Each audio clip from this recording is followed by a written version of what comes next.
There is a place in Colombia where hippopotamuses roam free. It is not a zoo, it is not a nature reserve, it is an abandoned estate in the heart of Antioquia, 3 hours from Medellin, where 60 tons of African beasts have been reproducing uncontrollably for more than 30 years. No one knows exactly how many there are. The government says 80. Biologists say more than 100. The farmers in the area say they've already lost count. At night, the hippopotamuses descend to the Magdalena River, destroy crops, attack fishermen, and mate in waters they were never meant to inhabit. They are the last inhabitants of Hacienda Nápoles, and they are the most absurd legacy of the richest and most dangerous man Latin America has ever produced, Pablo Emilio Escobar Gaviria. In 1989, Forbes magazine included him on the list of the richest men in the world, ranked number 7, with an estimated fortune of $25 billion. But Forbes fell short because Escobar did not keep his money in banks. He buried it. He hid it in walls. He packed it into caches sealed with plastic and cement, scattered across Colombia in locations only he knew. How much money did Pablo Escobar bury? No one knows for sure. The DEA estimates that between $30 and $50 billion were never recovered. $50 billion, more than the GDP of many countries. His accountants confess that they lost 10% every year to rats and humidity. 10%, billions of dollars a year eaten by rodents, simply because there was so much cash that there were not enough warehouses to store it. His brother Roberto wrote in his memoirs that they spent $2,500 a month just on rubber bands to tie bundles of bills. That was the level of Pablo Escobar's wealth. Wealth built by selling cocaine. 80% of the world's consumption passed through his hands. $70 million a day, $2 billion a month. And Hacienda Nápoles was his Versailles. 3,000 hectares of private land, a zoo with animals brought from 4 continents, elephants, giraffes, kangaroos, ostriches, flamingos, zebras, and 4 hippopotamuses flown in from Africa aboard a Hercules aircraft. Those 4 hippopotamuses are now 80 or 100 or more, because when Escobar was killed, no one knew what to do with them. They were too big to move, too dangerous to confine, too expensive to maintain, so they were left alone, and the hippopotamuses did what hippopotamuses do. They reproduced, conquered the river, and became the largest invasive species in the history of the Western Hemisphere. Today, 30 years after Escobar's death, Colombia is still dealing with his legacy. With hippopotamuses it cannot control, with hidden cash it cannot find, with victims it cannot bring back to life, and with a question no one has been able to answer. Where are Pablo Escobar's billions? Before continuing, I ask you one thing. This video is the result of months of research into court records, testimonies from former DEA agents, and interviews with people who worked for Escobar and are still alive. Some of them spoke for the first time. What you are about to hear is not the Netflix series. It is not the narco legend that glorifies the boss. It is the story of the money, where it came from, where it went, and why, 30 years later, it is still missing. If you find this content valuable, subscribe and activate the notification bell. The algorithm decides who sees these videos based on the first few minutes. One click from you can make this story reach thousands more people. Now let's go back to 1949 to a town called Rio Negro, to the day the man who would flood the world with cocaine was born. Pablo Emilio Escobar Gaviria was born on December 1st, 1949 in Rio Negro, a town of cobblestone streets and colonial houses in the mountains of Antioquia. His father was named Abel de Jesus Escobar. He was a farmer who raised cows on a small plot of land that barely produced enough to eat. A quiet, religious man who never understood what his son would become. His mother was Hermilda de los Dolores Gaviria, a rural school teacher, an ambitious and intelligent woman who dreamed that her children would escape the poverty she had known all her life. Pablo was the 3rd of 7 siblings. When he was 2 years old, the family moved to Envigado, a municipality next to Medellin that at the time was little more than a large town with aspirations of becoming a city. Envigado in the 1950s was a place of brutal contrasts. Wealthy families lived in houses with gardens. Poor families lived crammed into boarding rooms where children slept sideways on a single bed. The Escobars were on the poor side. Pablo grew up in a neighborhood called El Dorado, without pavement, without sewage, with a stream of black water running down the middle of the street where barefoot children played soccer. Hermilda worked from sunrise to sunset to pay for her children's schooling. She wanted them to study, to become professionals, to escape the mud. Pablo was intelligent. His teachers remembered him as a sharp student, capable of memorizing lessons with a single reading.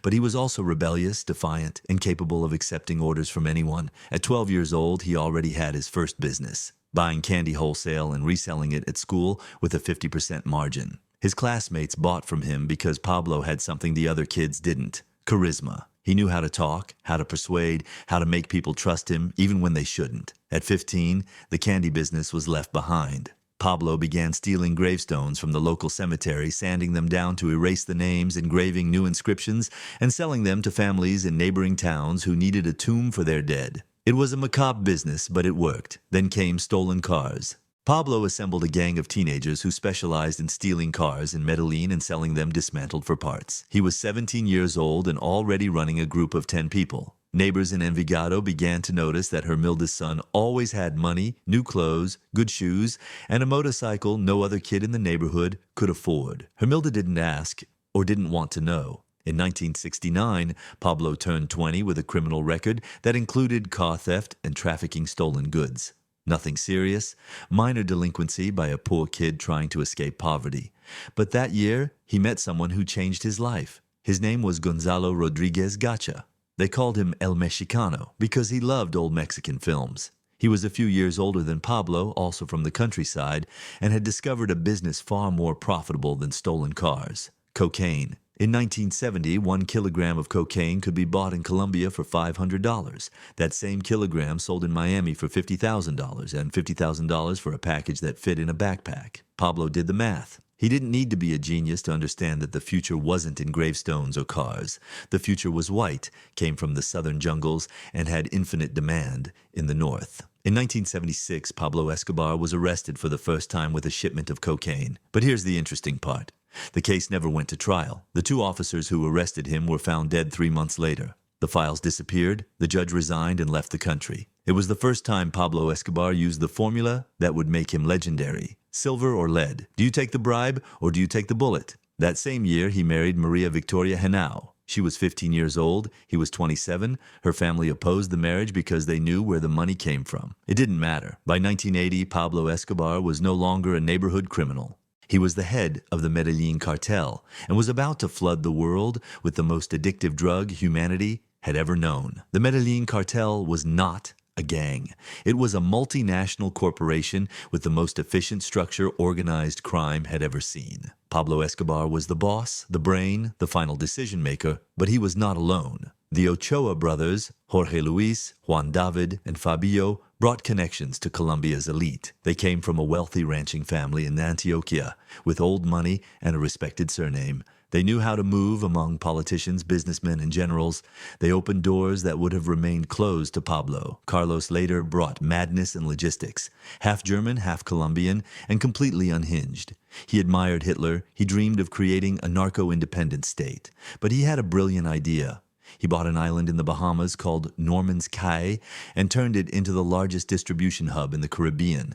From there, planes loaded with cocaine flew directly to Florida. Gonzalo Rodriguez Gacha, El Mexicano, brought violence. He was the cartel's armed wing, the one who solved problems that couldn't be solved with money. He had a private army of hitmen trained in military techniques. When someone had to die, Gacha killed. Together, these 4 men built an empire that at its peak controlled 80% of the global cocaine market. 80%. Every gram of cocaine that entered a nose in New York, Los Angeles, Miami, or Chicago passed through the hands of the Medellin cartel. The operation functioned like an assembly line. Coca leaves were grown in Peru and Bolivia, where farmers sold them for pennies. They were transported to laboratories hidden in the Colombian jungle, where they were processed into paste and then into pure cocaine hydrochloride. The drug was packed into 1 kilogram bricks, vacuum sealed and stamped with the cartel's logo. Then came transportation. Small planes flew at night over the Caribbean,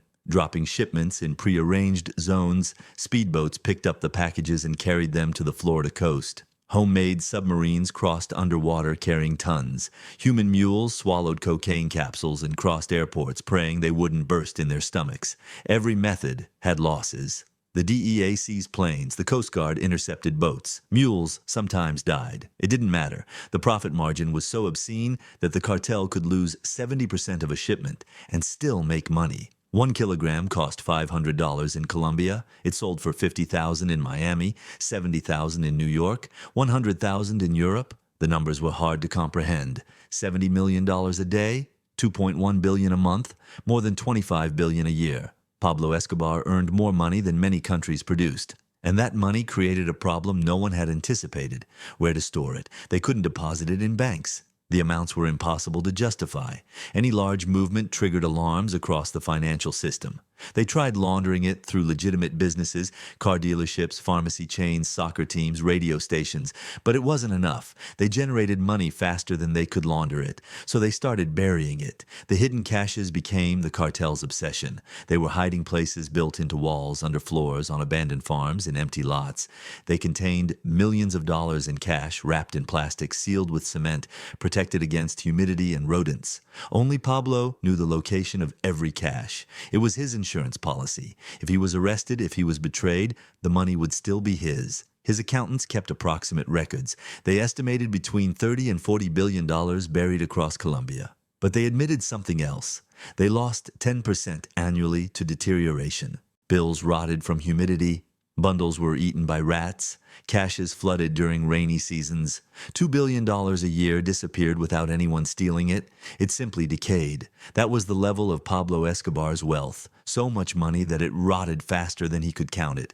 And with that money, he decided to build himself a kingdom. A place where he could live like the king he believed himself to be. A place with 3,000 hectares, a private zoo, and clandestine airstrips. He called it Hacienda Nápoles. The entrance to Hacienda Nápoles had a white arch 10 meters high, and mounted on top of it, on concrete pedestals, was a Piper PA-18 airplane. It wasn't just any plane, it was the first aircraft Pablo Escobar used to transport cocaine to the United States. He kept it as a trophy, a reminder of where everything came from, displayed so every visitor knew exactly what the owner of the land did for a living. It was an act of almost suicidal arrogance, but Pablo Escobar no longer feared anything. The estate was located in Puerto Triunfo, Antioquia, 170 kilometers from Medellin, 3,000 hectares of private land, larger than many Colombian municipalities, larger than some Caribbean islands.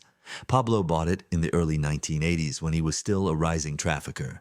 He paid in cash. No one asked where the money came from. What he built inside defied imagination. The main house was a Spanish colonial-style mansion with 20 bedrooms, clay tile roofs, marble floors imported from Italy, bathrooms with gold fixtures and central air conditioning in every room. An absurd luxury in a region with a mild climate year-round. But the house was only the beginning. Pablo built a private zoo that rivaled the best in the world. He brought animals from 4 continents on charter flights that landed on his private runway. From Africa came elephants, rhinoceroses, giraffes, zebras, hippopotamuses, and lions. From Asia came Bengal tigers and water buffalo. From Australia came kangaroos and emus. From North America came bison and bears. More than 200 exotic animals lived on the estate. The hippopotamuses were Pablo's favorites. He originally brought 4. 1 male and 3 females. He built them an artificial lake with floodgates to regulate water levels. He personally fed them when he was on the estate. Security guards had strict orders. If anything happened to the hippos, heads would roll. Next to the zoo was a collection of classic cars, including vehicles belonging to Al Capone, Bonnie, and Clyde, and supposedly one that had belonged to Ernesto Che Guevara. Pablo admired famous criminals. He saw himself as part of that history. There was a private bull ring where bullfights were organized for the boss's friends, a go-kart track where Pablo raced against his children and his hitmen, soccer fields with professional lighting, pools with water slides, jet skis to ride across artificial lakes. And there was something else, something visitors didn't see. Beneath the estate existed a system of tunnels connecting the main house to multiple escape points, underground bunkers stocked with provisions for weeks, reinforced rooms with satellite communications, evacuation routes leading to hidden airstrips in the jungle. Pablo had built a fortress, but he had also built something more personal. In one corner of the estate, far from the pools and exotic animals, Pablo ordered the construction of an exact replica of the neighborhood where he had grown up. The same humble houses of Envigado, the same unpaved streets, the same dirty water stream he remembered from childhood. Why? Some say it was nostalgia, others say it was to never forget where he came from. The most cynical say it was to show his children and tell them, "Look where I pulled you from." The estate functioned like an independent state. It had its own power plant, its own drinking water system, its own telephone exchange, its own paved internal roads, a helipad capable of receiving 3 aircraft, and an airport with 2 runways long enough for cargo planes. 500 people worked there permanently. Gardeners, veterinarians, cooks, mechanics, pilots, and of course, an army of armed guards with automatic rifles patrolling the perimeter 24 hours a day. The Colombian government knew what was happening there. Everyone knew. But no one did anything because Pablo Escobar didn't just have money. He had the perfect formula: silver or lead.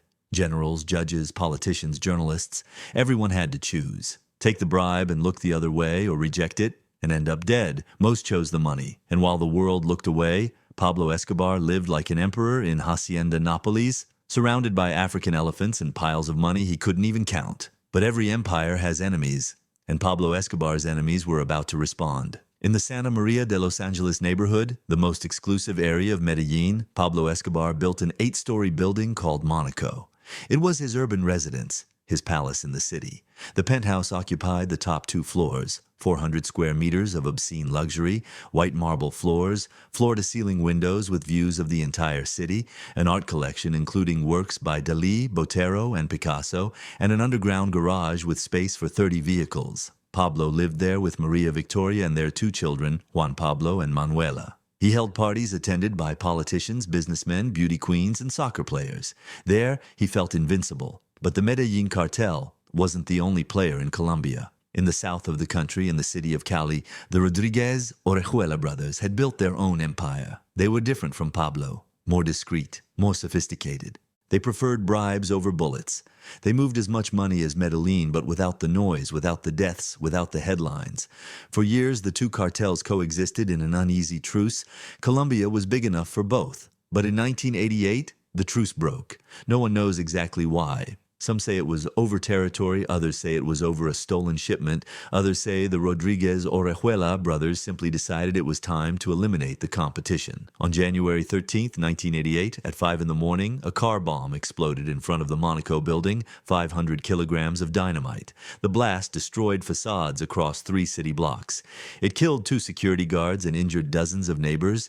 Maria Victoria and the children were inside. They survived by miracle. Manuela, who was 4 years old, was left partially deaf by the explosion. Pablo was not in the building that night.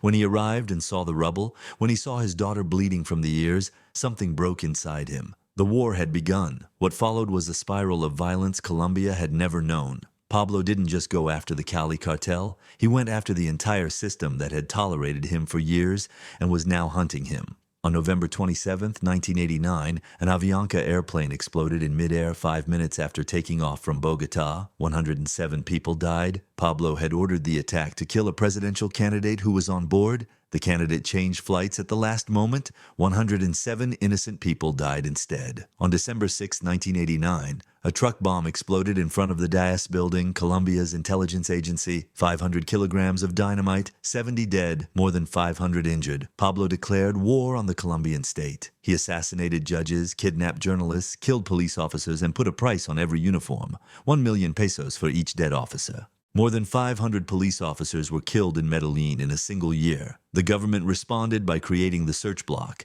an elite unit with one objective: find and kill Pablo Escobar. But finding him wasn't easy. Pablo had dozens of safe houses. He moved every night. He had informants in the police, the army, and the government. He knew they were coming before they even left base. In 1991, in a desperate attempt to stop the war, Pablo negotiated his surrender. But he didn't surrender to a normal prison. He surrendered to a prison he designed himself. They called it La Catedral. It sat on top of a mountain overlooking Envigado. Officially, it was a maximum security prison. In reality, it was a resort with soccer fields, a jacuzzi, a bar, and a nightclub. Pablo continued running the cartel from inside. He continued ordering assassinations. He continued accumulating millions until the government had enough and ordered his transfer to a real prison. Pablo escaped that same night, and the final 499 days of his life began. After escaping La Catedral, Pablo Escobar became the most wanted man on the planet. The search block received reinforcements from the DEA, the CIA, and U.S. Special Forces. Intelligence teams tracked every call, every movement, every known contact. But there was another group hunting him. They were called Los Pepes, People persecuted by Pablo Escobar, a death squad financed by the Cali cartel and relatives of Escobar's victims. They operated without rules. They killed anyone connected to Escobar, lawyers, accountants, family members, retired hitmen. Pablo was cornered. He could no longer move freely. He no longer had armies of bodyguards. He no longer hosted politicians at his estate. He slept in a different house every night, surrounded by a handful of loyal men watching his empire collapse. Maria Victoria and the children fled the country. They tried to seek refuge in Germany, in the United States, anywhere that would accept them. No country did. They ended up back in Colombia, hiding in a hotel in Bogotá, waiting for an ending everyone knew was inevitable. Pablo spoke to them by phone every day. That was his mistake. On December 2, 1993, Pablo called his son Juan Pablo from a house in the Los Olivos neighborhood of Medellin. The call lasted more than 5 minutes. It was enough. Intelligence teams triangulated the signal and identified the building. A search block operation surrounded the area within minutes. At 3:18 p.m., agents stormed the house. Pablo tried to escape through a back window. He climbed onto the roof barefoot with a pistol in each hand. He was wearing a blue shirt and jeans. What happened next is still debated. The official version says he died in a shootout with the search block, that he was shot in the torso and legs, and that the final bullet entered through his right ear and exited through the left. But there is another version. Some say Pablo shot himself, that he had always sworn he would never be taken alive to a real prison, that he preferred to die on his own terms. His son Juan Pablo, now Sebastian Marroquin, has publicly said he believes his father committed suicide. We will never know for certain. What we do know is that at 3:30 p.m. on December 2nd, 1993, Pablo Escobar was dead on a rooftop in Medellin. He was 44 years old. The photo of his corpse went around the world, overweight, bearded, eyes open, staring at the sky. Search block agents posed, smiling around the body, celebrating as if they had won a championship. But the celebration didn't last long, because when they started looking for the money, they discovered something terrifying. It wasn't there. Authorities confiscated properties worth approximately $100 million, 800 farms, 73 airplanes and helicopters, 142 offices and warehouses, dozens of luxury cars, boats, motorcycles, the entire Hacienda Nápoles. $100 million.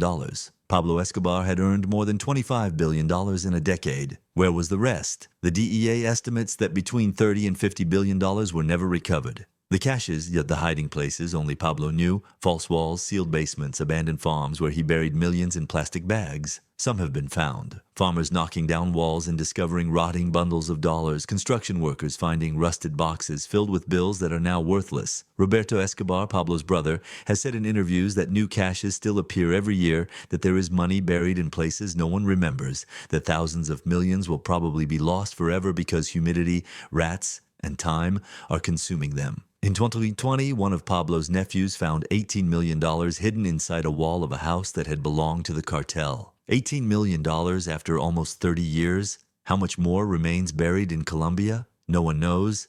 It is the greatest lost treasure in Latin American history, and it is probably still there, rotting underground, waiting for someone to find it. Today, 30 years after Pablo Escobar's death, Hacienda Nápoles still exists, but it is no longer the boss's palace. It is a theme park. It is called Hacienda Nápoles Theme Park. It charges admission, it has hotels, it has water slides, it has a museum displaying photos of Pablo with politicians and beauty queens. The Piper airplane still sits on the entrance arch, rusted, deteriorated, but still there. Tourists arrive by bus from Medellin. They take selfies in front of the house where Pablo counted his millions. They pose next to classic cars that once belonged to Al Capone. They buy souvenirs with the face of the man who killed thousands of people. They call it narco-tourism, and it is an industry that moves millions of dollars a year. The hippopotamuses continue reproducing. The Colombian government has tried to control them for decades. They've sterilized them. They've hunted them.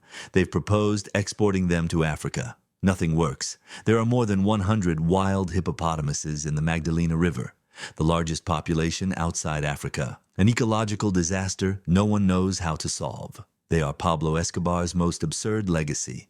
Tons of African beasts walking through Colombia because a drug trafficker decided to build a private zoo. Meanwhile, the victims are still waiting for justice. The Avianca plane, the The DAS building, the 500 murdered police officers, the journalists, the judges, the thousands of names no one remembers because they died without cameras or headlines. Their families watch as tourists pose at the estate of the man who destroyed their lives. Colombia never overcame Pablo Escobar. It turned him into a brand, a tourist attraction, a Netflix series, into t-shirts, caps, and posters sold in markets around the world. The man who declared war on an entire country is now a mass consumption product. And the money is still missing, $30 to $50 billion buried somewhere in Colombia, in walls of abandoned houses, in farms that changed owners 100 times.